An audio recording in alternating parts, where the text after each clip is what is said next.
السلام عليكم ورحمة الله تعالى وبركاته. أعوذ بالله من الشيطان الرجيم. بسم الله الرحمن الرحيم. ஐந்து நிமிட மதரசா குர்ஆன் ஹதீஸின் ஒளியில் ஒன்றாவது தலைப்பு இஸ்லாமிய வரலாறு. அன்னலாரின் உயர்ந்த பண்புகள். அல்லாஹ் தஆலா நபி ஸல்லல்லாஹு அலைஹி வஸல்லம் அவர்களுக்கு மிக உன்னதமான உயரிய பண்புகளை வழங்கியிருந்தான். மன்னித்தல், அன்பு செலுத்துதல், பகைவருக்கும் கருணை காட்டுதல், மக்களிடம் மென்மையாக நடந்து கொள்ளுதல் ஆகியவற்றில் முழுமையாக முன்மாதிரியாக திகழ்ந்தார்கள். இதை பற்றி குர்ஆனில் நிச்சயமாக தாங்கள் உயர் குணத்திற்குரியவர் என அல்லாஹ் குறிப்பிடுகின்றான். என்னை ஆயிஷா ரலியல்லாஹு அன்ஹா அவரிடம் அன்னலாரின் குணம் பற்றி ஒருவர் வினவுவதற்கு குர்ஆனே அன்னலாரின் வாழ்க்கையாக இருந்தது. ஒரு முறை அன்னலார் நடந்து சென்று கொண்டிருந்த போது ஒரு காட்டரபி அன்னலாரின் கழுத்தில் கிடந்த போர்வையை பிடித்து தழும்பு உண்டாகும் அளவு வேகமாக இழுத்தார். மேலும் கடுமையான வார்த்தைகளால் அன்னலாரை நோக்கி, ஏ முகமது, அல்லாஹ் உமக்கு தந்துள்ள பொருளில் எனக்கும் கொஞ்சம் தர உத்தரவிடுங்கள் என்றார். இந்த அளவுக்கு மோசமாக நடந்து கொண்டவரை கொஞ்சமும் கடிந்து கொள்ளாமல் திருப்பி பார்த்து புன்னகை பூத்திட அவருக்கு ஏதாவது கொடுத்தனுப்புங்கள் என பணித்தார்கள். இதுவே அன்னலாரின் அன்பின் நிலையாகும். இந்த உயரிய பண்புகள் தான் அன்னலாரின் மார்க்க பணியை அகிலமெல்லாம் பரப்பியது. கொடுமைகளையும் கொலை புரிவதையுமே பொழுதுபோக்காக கொண்டிருந்த சமுதாயத்தாரை நீதி, நேர்மை, நேசம், சகோதரத்துவம் ஆகியவற்றையும் சிகரமாக சிறந்த உம்மத்தாக சஹாபாக்களாக மாற்றியது. பாருங்கள், அரபுகள் எந்த அளவுக்கு ஒரு மூர்க்கத்தனமாகும்னு கேட்டால், பக்கத்தில் ரோம், பாரசீகங்கிற ரெண்டு பேரரசு இருந்துச்சு. அந்த ரெண்டு பேரரசு என்ன செஞ்சாங்க கேட்டால், அரபு நடுவில் இருக்குது, சைடில் பார்த்தா பாரசீகம், மேலே பார்த்தா ரோம். 1000 வருஷம் பேரரசு, அது எதுக்க முடியாது. ஆனால் இந்த ரெண்டு பேருமே அரபை போய் ஆட்சி செய்யலான்னு விரும்பப்படல. நிலப்பரப்பு பெருசு தான். ஏன்னு கேட்டால் அது காட்டு அரபிங்க. அவங்களுக்கு ஒரு தலைவரை போட்டு அவங்கள கட்டுப்படுத்தவே முடியாது. அது அவங்களுக்கே தெரிஞ்சிரு. அப்படிப்பட்ட நபர்கள்ட்ட தான் நபி ஸல்லல்லாஹு அலைஹி வஸல்லம் தீனுடைய உழைப்பை செஞ்சாங்க. ஆனால் அவங்க மாறினாங்க. அப்புறம் அவங்கள உலகத்தில் மிகைக்கு யாரும் இல்லாத அளவுக்கு அல்லாஹ் அவங்கள உயர்த்திட்டான். இரண்டாவது தலைப்பு அல்லாஹ்வின் ஆற்றல். எறும்பு புற்று. ஒரு சிறிய படைப்பாகிய எறும்பை கவனியுங்கள். இதுதான் வசிப்பதற்காக எவ்வளவு அழகான புற்றை கட்டுகிறது. பூமியை குடைந்து மண்ணை வெளியே கொண்டு வந்து கொட்டிவிட்டு உள்பகுதியை சுத்தமாக்குகிறது. பிறகு தன் உணவை சேமிக்கிறது. சேமிக்கும் தானியத்தை தன் பற்களால் கடித்து உடைத்து வைக்கிறது. இந்த எறும்பு தன் புற்றை தாழ்வான பகுதியில் ஒருபோதும் கட்டுவதில்லை, மாறாக மேடான பகுதியிலேயே கட்டும். இதுவே அதன் புத்தி கூர்மை. இச்சிறிய படைப்புக்கு இவ்வளவு பெரிய அறிவை கொடுத்தவன் யார்? அல்லாஹ் தானே. மூன்றாவது தலைப்பு ஒரு பொருளை பற்றி. நல்லதை ஏவி அல்லதை தடுத்தல், அதாவது தீயதை தடுத்தல். எவன் வசத்தில் என் உயிர் உள்ளதோ அவன் மீது ஆணையாக நல்லதை ஏவி அல்லதை தடுப்பது உங்கள் மீது கட்டாய கடமையாகும். அவ்வாறு நீங்கள் செய்யாவிட்டால் பாவிகளுடன் சேர்ந்து நீங்களும் வேதனை அனுபவிக்கும் காலம் வெகு தொலைவில் இல்லை. அன்று நீங்கள் துஆ செய்தால் அதை அல்லாஹ் ஏற்க மாட்டான் என்று நபி ஸல்லல்லாஹு அலைஹி வஸல்லம் அவர்கள் பகர்ந்தார்கள். ஹுதைஃபா ரலியல்லாஹு அன்ஹு அறிவித்ததாக திருமதி ஹதீஸிலே பதிவு செய்யப்படுகிறது. நான்காவது தலைப்பு ஒரு சுன்னத்தை பற்றி. உறுப்புகள் நலம் பெற ஓதும் துஆ. நபி ஸல்லல்லாஹு அலைஹி வஸல்லம் அவர்கள் இவ்வாறாக துஆ செய்தார்கள். அல்லாஹும்ம ஆஃபினி ஃபி பதனி, அல்லாஹும்ம ஆஃபினி ஃபி சம்இ, அல்லாஹும்ம ஆஃபினி ஃபி பஸரி, லா இலாஹா இல்லா அன்த.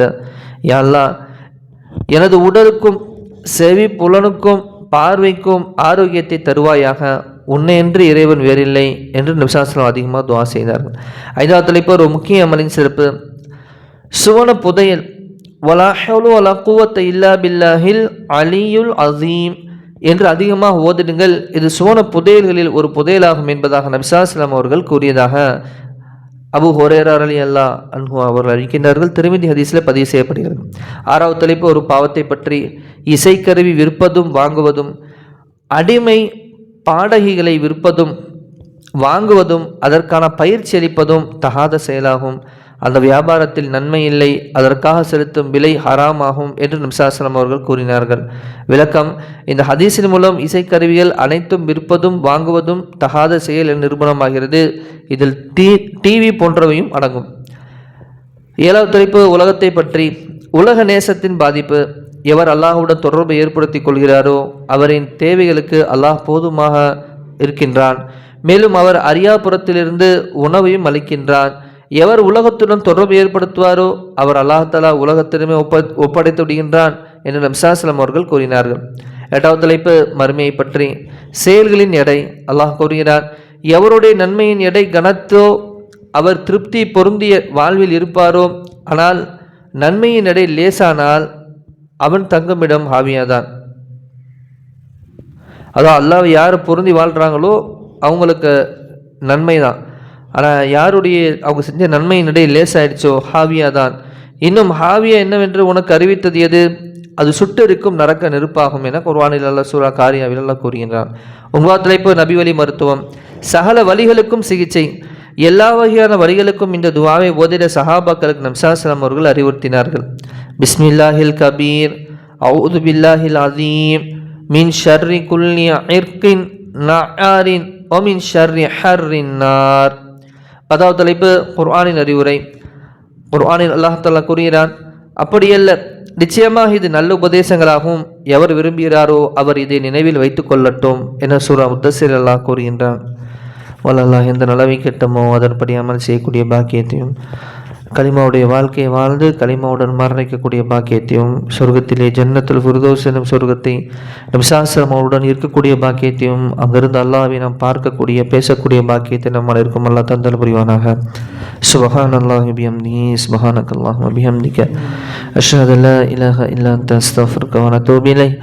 ஆமீன். ஹைரி. சுப்ஹான ரப்பிக ரப்பில் இஸ்ஸத்தி அம்மா யசிஃபூன் வ ஸலாமு அலல் முர்ஸலீன் வல்ஹம்துலில்லாஹி ரப்பில் ஆலமீன். ஸல்லல்லாஹு அலா முஹம்மது ஸல்லல்லாஹு அலைஹி வஸல்லம். ஸல்லல்லாஹு அலா முஹம்மது ஸல்லல்லாஹு அலைஹி வஸல்லம். ஸல்லல்லாஹு அலா முஹம்மது. யா ரப்பி ஸல்லி அலைஹி வஸல்லம். இன்னும் இரண்டு தினங்கள் நபிசாஸ்லம் குணத்தை பற்றி எழுதியிருக்காங்க. அதை படிச்சுட்டு இன்ஷால்லா அதுக்கப்புறம் ஹிலாஃபத்தை ஆரம்பிக்குது. நபிசாஸ்லமுடைய தோழர்கள் ஹிலாஃபத்தை அல்லாஹ் அவங்க கையில் கொடுக்குறாங்க. அது எப்படி இருந்தது என்பதாக அடுத்த தொடர் இஸ்லாத்துடைய வரலாற்று தொடரில் அதை பார்க்கலாம் இன்ஷா அல்லாஹ்.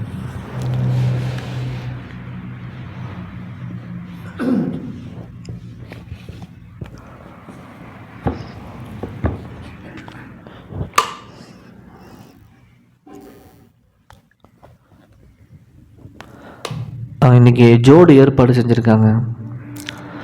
மஷூரா மாதிரி தென்னூர் முஸ்ரி ஹல்கா எல்லாம் சேர்ந்து ஜோடு ஏற்பாடு செஞ்சுருக்காங்க. இன்ஷா அல்லாஹ் ஜமாத்தை எல்லாம் கலந்து கொள்ளுங்கள். எதையும் கடந்த ஜும்மாவில் சொன்னோம். இன்றைக்கி அதோடைய ஜோடு இன்ஷா அல்லாஹ் காலையில் 10 மணிலேருந்து முஜுமாய் 10 மணிலேருந்து உலகர் வரைக்கும் இன்ஷா அல்லாஹ் கலந்துக்குங்க. ரொம்ப பிரயோஜனமாக இருக்கும். ரொம்ப கவலையான பேச்சுக்கள் பேசப்படும். அதே போல் மதிய உணவு ஏற்பாடு செஞ்சுருக்காங்க.